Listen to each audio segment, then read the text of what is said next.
Hello दोस्तों, पिछले हफ्ते 2 जून को पंजाब के साहेबगंज में साधुगढ़ सरहिंद के बीच में एक मालगाड़ी एक दूसरी कोयले से लदी खड़ी मालगाड़ी को पीछे से टक्कर मार देती है। उसके ऊपर मैंने एक डिटेल वीडियो बनाया था और आपको ये भी बताया था कि इसका जब इनिशियल रिपोर्ट जो आएगा रेलवे की तरफ से, उसके बाद मैं इसके बारे में आपको जानकारी देने की कोशिश करूंगा। अगर आपने उस वीडियो को नहीं देखा है तो एक बार पहले वो वीडियो देख लीजिएगा, उसके बाद इस वीडियो पे आइएगा। तो बात करते हैं। सबसे पहले आपको घटना याद दिला दूं।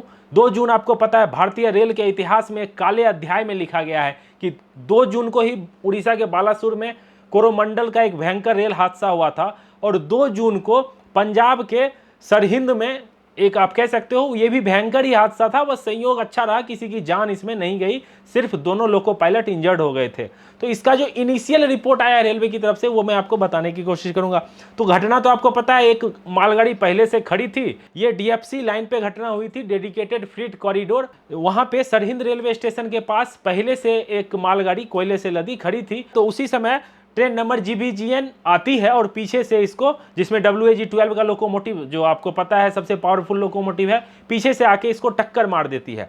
तो इसका जो इनिशियल रिपोर्ट आया है उसमें यह कहा गया है, जैसा कि मैंने आपको वीडियो में बताया था कि लोको पायलट को झपकी लगी और हो गई घटना, तो यही हुआ। अब सवाल ये उठ रहा है, रिपोर्ट में जो इकोनॉमिक टाइम्स और मीडिया को ये रिपोर्ट हाथ लगी, उसने जो अपने आर्टिकल में छापा है उसमें यह कहा गया है कि दोनों लोको पायलट को झपकी लग गई थी। उनको ये पता ही नहीं चला कि आगे रेड सिग्नल है और उन्होंने रेड सिग्नल को क्रॉस किया। आगे खड़ी गुड्स की ट्रेन थी और उसको उन्होंने टक्कर मार दिया। अब देखो, मैंने आपको जैसा बताया था कि लोको पायलट को झपकी लगी और ये 30 सेकंड का, मतलब 30 सेकंड का है, गेम ओवर हो जाता है। एक रेड सिग्नल पार किया, आपको आगे ट्रेन रोकने के लिए भी 600-700 मीटर डिस्टेंस चाहिए कि आप इमरजेंसी ब्रेक लगाओगे तो 600 मीटर 700 मीटर लेगी ट्रेन रुकने के लिए, और इतने देर में तो गेम हो जाता है। और उनको दिखा नहीं होगा, रात के समय में आपको पता है सबसे ज्यादा जो स्पैड की घटना होती है, सिग्नल पास एट डेंजर, सुबह के टाइम में होती है, जो आप 2 से 4 के बीच का मामला रहता है। कितनी रेल घटनाएं हुई हैं जिसमें ये लोको पायलट को झपकी लगी, एक सिग्नल क्रॉस किया और दुर्घटना हो गई। तो इस केस में भी हूबहू ऐसा ही होता है और मैंने जो भी मेरा एक्सपीरियंस है उसके आधार पे बताया था और वो देखो बिल्कुल वैसा का वैसा ही निकला। तो आपको बता दूं, कुछ लोग इसमें बोल रहे हैं कि इसमें VCD क्या कर रहा था, मतलब विजिलेंस कंट्रोल डिवाइस, जिसमें हर एक 60 सेकेंड में अगर ड्राइवर के द्वारा कोई एक्टिविटी नहीं हुई तो गाड़ी में अपने आप इमरजेंसी ब्रेक लग जाएगी। 60 सेकेंड में लोको पायलट के द्वारा अगर वो VCD प्रेस नहीं हुआ या कोई एक्टिविटी नहीं हुई तो गाड़ी में ऑटोमेटिक इमरजेंसी ब्रेक लग जाएगी। तो आपको बता दूं, जब गाड़ी की स्पीड 40 से 60 के बीच में रहेगी और अगर वो सिग्नल को, रेड सिग्नल को क्रॉस किए तो कितना देर, मानो अगर वो 40 सेकंड के लिए भी अगर वो झपकी लेते हैं, 30 सेकंड के भी लेते हैं, रेड सिग्नल को तो क्रॉस हो गया, एक सिग्नल क्रॉस किया, अब उनको अगला सिग्नल का वेट करना होगा कि हमारा अगला सिग्नल क्या आने वाला है, और उन्होंने गाड़ी को रोकने की भरसक कोशिश की होगी, लेकिन डिस्टेंस कम होने की वजह से टक्कर लगती है और वो टक्कर जोरदार होती है। गाड़ी की जो टक्कर हुई है उसकी स्पीड का अगर मैं अंदाजा लगाऊं तो 30-40 के स्पीड में तो वो टक्कर हुई है, क्योंकि लोकोमोटिव ब्रेक वैन के ऊपर चढ़ गया है, दूसरा साइड वाले लाइन में आके गिर गया है। गनीमत ये रही कि जो कलकत्ता जम्मू तवी वाली एक जो स्पेशल ट्रेन थी वो एक येलो सिग्नल को अप्रोच करती हुई जा रही थी और इसकी वजह से उसकी स्पीड कम थी और वो जो एक्सीडेंट साइट पे उतनी स्पीड में नहीं पहुंची, नहीं तो ये हादसा और भयावह हो सकता था। आप कह सकते हो सैकड़ों यात्रियों की जान जा सकती थी इस घटना में, कोरोमंडल जैसा हादसा ये हो सकता था। लेकिन भगवान का शुक्र कहिए कि ऐसा कुछ भी नहीं हुआ और सारे मुसाफिर सुरक्षित बच गए। सिर्फ साइड ऑन कोलिजन होता है स्पेशल ट्रेन में, सारे यात्री सुरक्षित हो जाते हैं। लोको पायलट को जो रेलवे स्टाफ है वो निकालते हैं और उनको हॉस्पिटल में भर्ती कराया जाता है। तो आप पूछोगे जो भाई ये रेलवे का सिस्टम तो फिर ये गड़बड़ है, इसमें दिक्कत कहाँ हुई है, तो आपको कुछ कुछ पॉइंट पे मैं चर्चा करता हूं। तो सबसे पहले जो रिपोर्ट बनी है इसमें ट्रेन मैनेजर का बयान लिया गया है। उन्होंने ये बयान दिया कि लोको पायलट ने ये एक्सेप्ट किया, loco pilot, assistant loco pilot, कि दोनों को झपकी लग गई और उन्होंने एक रेड सिग्नल को क्रॉस कर दिया जब उनको रेस्क्यू किया जा रहा था, उस अवस्था में उन्होंने बयान दिया। क्योंकि अभी लोको पायलट ने क्या कहा है यह बयान निकल के नहीं आया, ये ट्रेन मैनेजर के आधार पर रेलवे ने रिपोर्ट बनाई है और वो दोनों एडमिट है हॉस्पिटल में, उनका इलाज चल रहा है। अब आपको बताता हूं, ट्रेन जब मेन लाइन में जाती है तो सिग्नल का एस्पेक्ट क्या होता है, मैंने कई एक दफा आपको बताया, एक दफा फिर से बताता हूं। सबसे पहले आता है ग्रीन सिग्नल। ग्रीन सिग्नल मतलब उस सेक्शन का जो स्पीड है, गाड़ी का जो परमिशनल स्पीड है उस सेक्शन में, उस स्पीड में जा सकती है। दूसरा आता है। ग्रीन सिग्नल के बाद आपको आएगा डबल येलो। डबल येलो का मतलब है कि आगे जो अभी अगला सेक्शन है वो क्लियर है, लेकिन उसका अगला सिग्नल हो सकता है उस पर ऑब्स्टेकल हो, गाड़ी खड़ी हो। डबल येलो आएगा, उसमें गाड़ी की स्पीड को कम करना रहता है लोको पायलट को। उसके बाद आपको आएगा येलो सिग्नल। येलो सिग्नल के बाद आपको सतर्क हो जाना है, गाड़ी की स्पीड 40-45 कर लेनी है, क्योंकि अगला सिग्नल रेड हो सकता है और वो ऑब्स्टेकल हो सकता है। ये एक छोटा सा क्लिप है, इसमें जब ट्रेनिंग होता है लोको पायलट को तो उनको समझाया जाता है कि भाई कैसे ये काम करता है। इसके साथ साथ बहुत सारी चीजें समझाई जाती है, तो ये आप देखिए, आपको समझ में आ जाएगा। इसको क्रॉस किया, अब पीछे ड्राइवर दूसरा आएगा, वो समझ जाएगा कि आगे इस पोर्शन में कोई ट्रेन है। फिर जैसे ही आगे क्रॉस किया,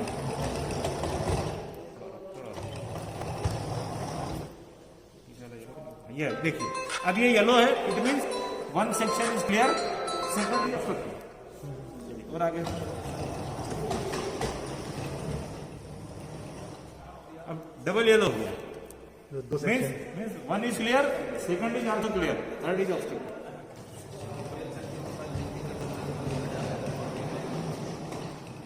अब देखिए ग्रीन हो गया, मींस वन क्लियर, सेकंड और थर्ड जो है also clear, fourth may be obstructed. May be word आ गया, मतलब यहाँ मे भी आ गया, हो सकता है कि आगे गाड़ी नहीं हो तो फिर और अगली क्वेश्चन आगे वाला भी ग्रीन मिल सकता है इसको। ये वीडियो आपने देख लिया, आपको समझ में आ गया होगा कि कैसे सिग्नल का एस्पेक्ट काम करता है। VCD का आपको बता दिया मैंने, विजिलेंस कंट्रोल डिवाइस का, कि 60 सेकंड बहुत ज़्यादा होता है। अगर 60 सेकंड 30 सेकंड भी एक सिग्नल को क्रॉस करने में लगेगा, काम गेम ओवर हो गया। लोको पायलट के लिए झपकी आई होगी और ऐसा उन्होंने मान भी लिया कि उनको नींद आ गई थी। अब सवाल ये उठता है कि लोको पायलट को नींद आई ही क्यों? देखो, इसके कई एक रीजन हो सकते हैं।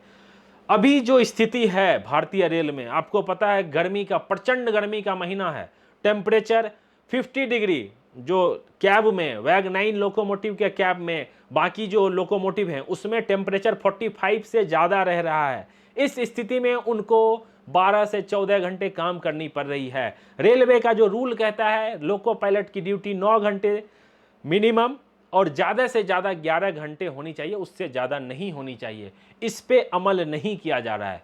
हमने कई एक लोको पायलट से बात करी, उनका कहना है, रेलवे के जो लोको पायलट यूनियन हैं उन्होंने भी बताया है कि इनके जब आप रोस्टर को देखोगे तो आप हैरान हो जाओगे कि इनसे कितना काम करवाया जा रहा है। 14 घंटे 15 घंटे काम करवाया जा रहा है। ऐसे में लोको पायलट को रेस्ट प्रॉपर नहीं मिलता है। 2 घंटे का फर्जी रेस्ट दिखाया जाता है, जो हाँ इन्होंने 2 घंटे, उनके जो जैसे आप क्या होता है इसमें, लोको पायलट ड्यूटी करके जाते हैं, जहाँ पे ड्यूटी उनका ओवर होता है वहाँ पे साइन ऑफ करते हैं। साइन ऑफ होने के बाद 8 घंटे का उनको जो रूल के मुताबिक रेस्ट मिलता है, लेकिन साइन ऑफ होने के बाद जाते हैं, फ्रेश होते हैं, नहाते हैं, खाते हैं, 1 से 1.5 घंटे इसमें चला जाता है। और 2 घंटा पहले आपको कॉल हो जाएगी, 2 घंटे बाद आपको रेडी होना है, तो आपको कितना घंटे का रेस्ट मिला? सिर्फ 4 घंटे का प्रॉपर रेस्ट। इसकी क्या गारंटी है कि लोको पायलट गए बेड पे और सो ही गए? अभी स्थिति बेहतर हो गई है, एसी लगा रहता है, मच्छरदानी रहता है, नहीं तो मच्छर काट लेते हैं, बहुत तकलीफ होती है, लेकिन 4 घंटे में फिर उनकी ड्यूटी आ जाएगी। तो आप बताओ उनको प्रॉपर रेस्ट हुआ क्या? क्योंकि 2 घंटा पहले कॉल आएगा, उनको फिर फ्रेश होना, नहाना, बहुत तरह की बातें रहती है। तो एक तो ये हो गया कि उनको प्रॉपर रेस्ट मिल रही है कि नहीं, और नहीं मिल रही तो क्या कारण है? क्या इसमें रेलवे अधिकारी की गलती है? क्या रेलवे बोर्ड की तरफ से ऐसा आया है एक्स्ट्रा काम करवाइए? तो इसका जवाब है नहीं। रेलवे के जो आला अधिकारी हैं उनकी तरफ से ऐसा कुछ नहीं है, ये उनके जो ऑफिसर हैं उनकी तरफ से ये प्रेशराइज किया जा रहा है, क्योंकि रेलवे में स्टाफ की कमी है। ऐसा आप भी जानते हैं, सबको पता है, रेलवे को भी पता है। अभी जो वैकेंसी निकली है 6 साल में 5600 वैकेंसी निकली है। 5600 वैकेंसी मैं कह सकता हूं ये ऊंट के मुंह में जीरा के बराबर है। रेलवे यूनियन ने यह दावा किया था, रेलवे ने यह भी माना था, आरटीआई में भी यह रिपोर्ट निकल के आई कि लोको पायलट की 18,000 पोस्ट खाली है।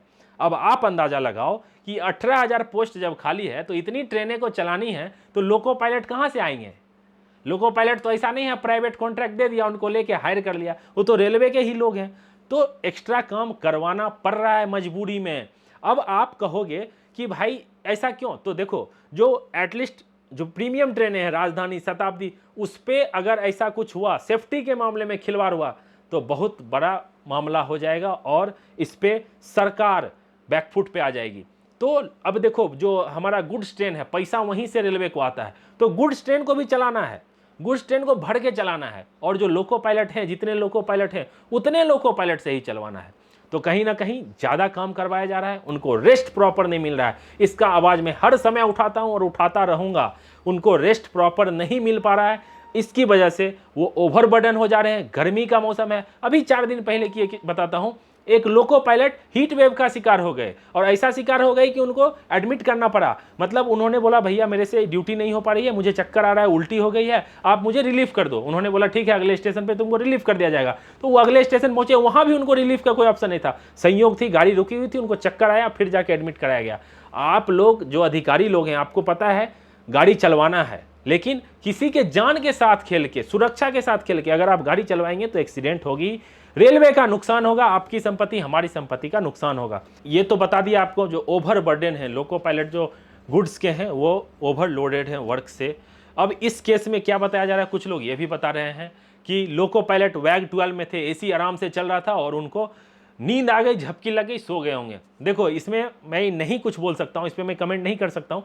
झपकी तो आई है, उन्होंने खुद एक्सेप्ट किया है, या वो एसी की वजह से आ गई है या उनको रेस्ट प्रॉपर नहीं था। तो ये फिर से जांच में जब लोको पायलट का बयान आएगा तो वो डिटेल में बताएंगे कि वो कितने देर तक झपकी लिए थे। लेकिन रेल की स्थिति, गुड्स ट्रेन की स्थिति अभी सही नहीं है। काम ज़्यादा लोको पायलट से कराया जा रहा है और जैसे तैसे रेल हमारी गुड्स ट्रेन चल रही है। पैसेंजर फिर भी ठीक है, हम कह सकते हैं चलो लेट हो रही है लेकिन सुरक्षित तो चल रही है। अभी घटनाएं आप लगातार देख रहे हो कि रेल में आग की घटनाएं बढ़ रही है। मेरा अगला वीडियो इसके ऊपर भी आएगा कि ये घटनाएं अचानक से क्यों बढ़ गई है। अभी नए रेल मंत्री हमारे आएंगे, उन पे क्या ये सारी चीज़ें आएगी। तो अभी रेल की स्थिति मैं कह सकता हूँ अच्छी नहीं है और रेलवे में बहुत सारे ऐसी चीज़ें हैं जिसको आउटसोर्स कर दिया गया है, मतलब प्राइवेट वर्कर से काम कराया जा रहा है, ठीक से काम कर रहे नहीं। और रेल में आपको बता दूं बहुत सारी ऐसी चीज़ें हैं जिसको कैमरे पे नहीं बोला जा सकता है, लेकिन जो रेल के लोग हैं उनको अच्छे से पता है कि क्या कुछ चलता है। तो ये इसका रिपोर्ट आया था, चूंकि मैं वीडियो बनाता हूं तो जब तक उसका रिपोर्ट या ऐसा कुछ नहीं आता है। अभी बहुत सारे लोग कमेंट कर रहे थे कि तुमने अपने मन से बोल दिया, उन्होंने रेड सिग्नल को क्रॉस कर दिया। लेकिन देखो रिपोर्ट में मैंने जो बोला वही आई कि हाँ लोको पायलट को झपकी लगी, उन्होंने रेड सिग्नल क्रॉस किया और गाड़ी एक्सीडेंट हो गई। तो आप इस वीडियो के बारे में क्या सोचते हैं कमेंट करके जरूर बताइएगा।